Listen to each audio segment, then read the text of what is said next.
Assalamualaikum warahmatullahi wabarakatuh. Sebelumnya perkenalkan, nama saya Maria Upa, saya dari kelas 7XC. Saya akan membahas tentang teknik pengembangan paragraf dan saya akan melanjutkan materi sebelumnya yang sudah disampaikan oleh teman saya. Sedikit kita bahas ya teman-teman, apa itu mengarang? Mengarang adalah usaha dalam mengembangkan beberapa kalimat topik. Dengan demikian, dalam karangan itu kita harus mengembangkan beberapa paragraf demi paragraf. Oleh karena itu, kita harus cermat menempatkan kalimat agar pembaca dapat memahaminya. Teknik pengembangan paragraf yang pertama adalah ilustrasi. Apa itu ilustrasi? Ilustrasi artinya apa yang dikatakan kalimat topik atau kalimat utama itu dilukiskan dan digambarkan dengan kalimat penjelas sehingga di depan pembaca tergambar dengan jelas apa yang dimaksud oleh penulisnya. Yang kedua, analisis. Apa itu analisis? Analisis artinya apa yang dinyatakan kalimat topik dianalisis secara logis sehingga pernyataannya merupakan sesuatu yang meyakinkan. Kita lanjut pembahasannya.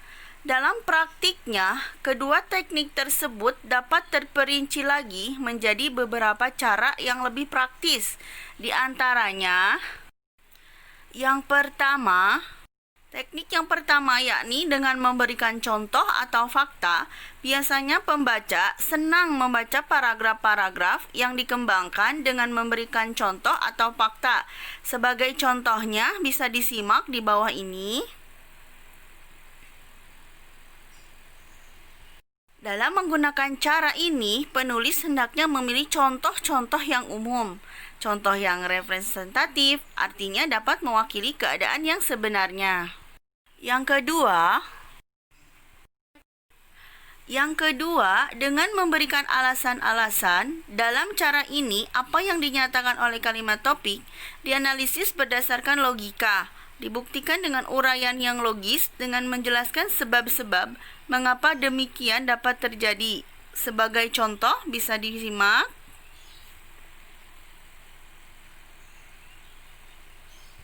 Yang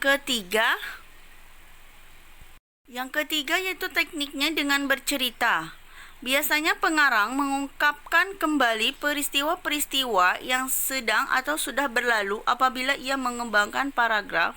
Dengan cara ini, dengan paragraf itu pengarang berusaha ibarat lukisannya itu hidup. Sebagai contoh bisa dibaca.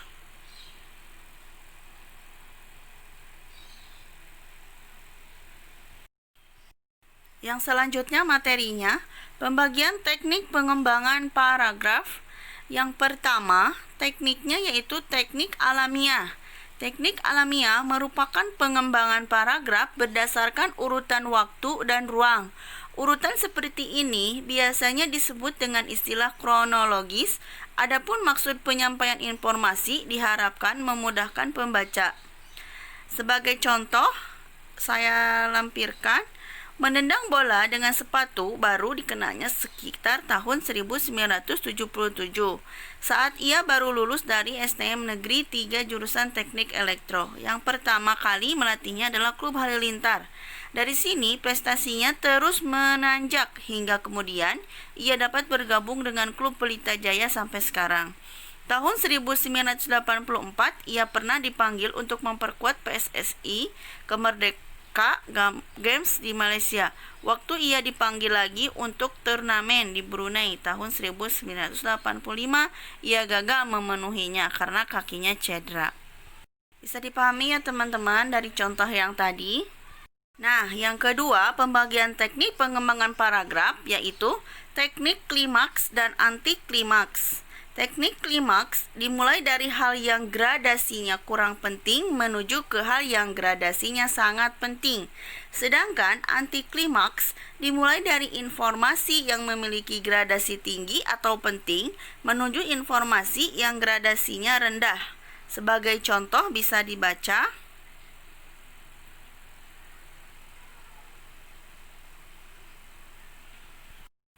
Nah, dari contoh di atas, kita jelaskan sedikit. Pikiran utama dari paragraf di atas adalah bentuk traktor mengalami perkembangan dari zaman ke zaman. Pikiran utama itu kemudian dirinci dengan gagasan traktor yang dijalankan dengan mesin uap, traktor yang memakai roda rantai, traktor buatan Ford, dan traktor buatan Jepang.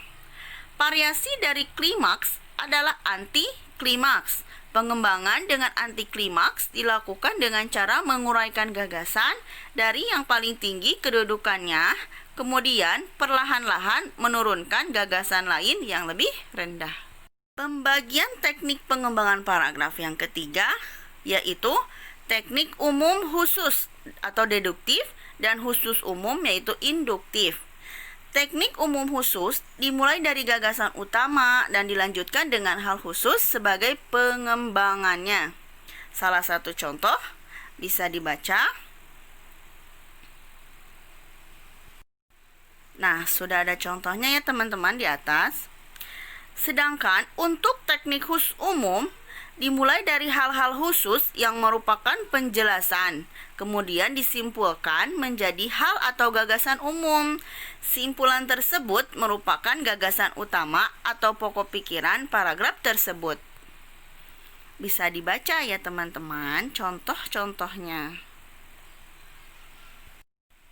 Pembagian teknik pengembangan paragraf yang keempat yaitu teknik perbandingan dan pertentangan. Teknik ini mencoba memperjelas gagasan utama dengan jalan membandingkan dan mempertentangkan hal-hal yang dibicarakan. Dalam hal ini, penulis menunjukkan persamaan dan perbedaan antara dua hal. Hal-hal yang dapat dibandingkan adalah tingkat kesamaan dan perbedaan kedua hal tersebut. Ada contohnya di bawah. Yang pertama itu contoh kalimat perbandingan. Bisa dibaca. Nah, yang kedua itu contoh kalimat pertentangan. Bisa disimak kembali.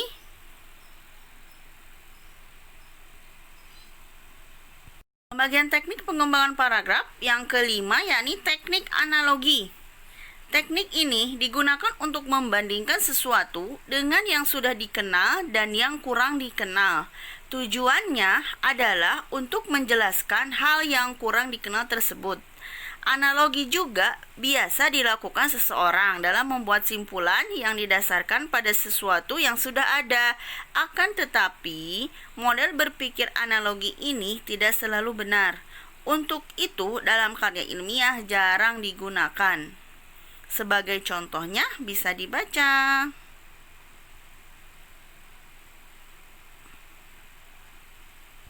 Selanjutnya, yang keenam, teknik sebab akibat.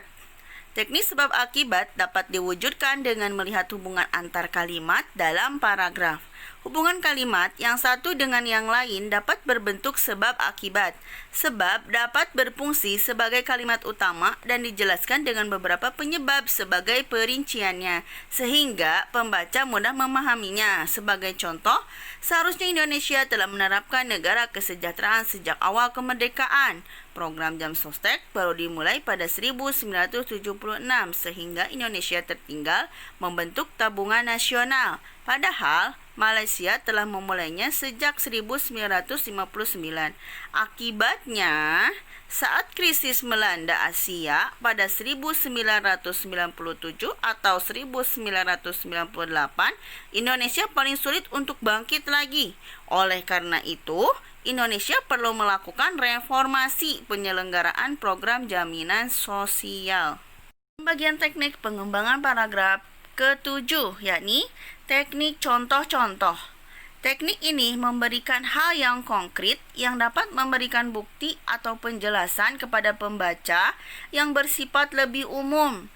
Hal tersebut biasa disebut generalisasi. Pengambilan simpulan secara generalisasi diperlukan contoh-contoh yang valid sehingga dapat disimpulkan dengan tepat atau benar. Nah, di sini ada contohnya yaitu ada gambar extrovert dan introvert.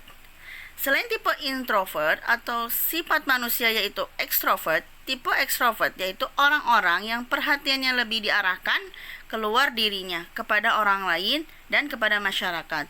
Orang yang tergolong tipe ekstrovert memiliki sifat-sifat tertentu. Contohnya berhati terbuka, lancar dalam pergaulan, ramah tamah, penggembira, mudah mempengaruhi dan mudah dipengaruhi oleh orang lain. Purwanto 1984. Nah, yang kedelapan, pembagian teknik pengembangan paragraf itu yakni teknik definisi luas. Teknik ini merupakan pemberian penjelasan tentang sesuatu dengan beberapa kalimat untuk memperjelas definisi. Terkadang penulis menguraikan penjelasan tersebut ke dalam beberapa kalimat, bahkan beberapa alinea atau paragraf. Sebagai contoh, apakah psikologi itu? R.S. Woodward berpendapat psikologi adalah ilmu jiwa, sedangkan menurut Crow, psikologi adalah kejiwaan manusia dalam berinteraksi dengan dunia sekitarnya. Sementara itu, Santian mengemukakan bahwa psikologi merupakan perwujudan tingkah laku manusia. Yang terakhir, teknik pengembangan paragraf itu yakni teknik klasifikasi. Teknik klasifikasi merupakan penggunaan cara pengelompokan hal-hal yang sama untuk memperjelas kalimat utama. Pada mulanya, penulis mengelompokkan suatu hal berdasarkan persamaannya, kemudian diperinci lagi lebih lanjut ke dalam kelompok-kelompok yang lebih kecil. Pengelompokan yang didasarkan pada persamaan biasanya dapat memberikan sebuah simpulan yang tepat. Di bawah bisa disimak contohnya. Dalam karang-mengarang atau tulis-menulis dituntut beberapa kemampuan, antara lain kemampuan yang berhubungan dengan kebahasaan dan kemampuan pengembangan atau penyajian. Yang termasuk kemampuan kebahasaan adalah kemampuan menerapkan ejaan, kosakata, dan kalimat. Sedangkan yang dimaksud dengan kemampuan pengembangan ialah kemampuan menata paragraf, kemampuan membedakan pokok bahasan, subpokok bahasan, dan kemampuan membagi pokok bahasan dalam urutan yang sistematik. Baiklah teman-teman, dari pembahasan yang tadi saya sampaikan, dari materi yang saya sudah sampaikan, nah di sini ada kesimpulan. Kesimpulannya, jadi yang saya bahas tadi, yakni teknik pengembangan paragraf itu secara garis besarnya ada dua macam, yaitu ilustrasi dan analisis.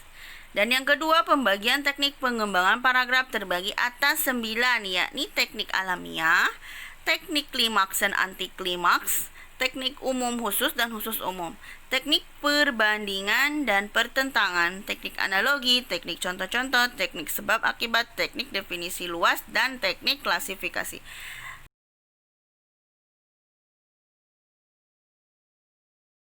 Sekian dari saya, mohon maaf kalau ada kesalahan. Wassalamualaikum warahmatullahi wabarakatuh.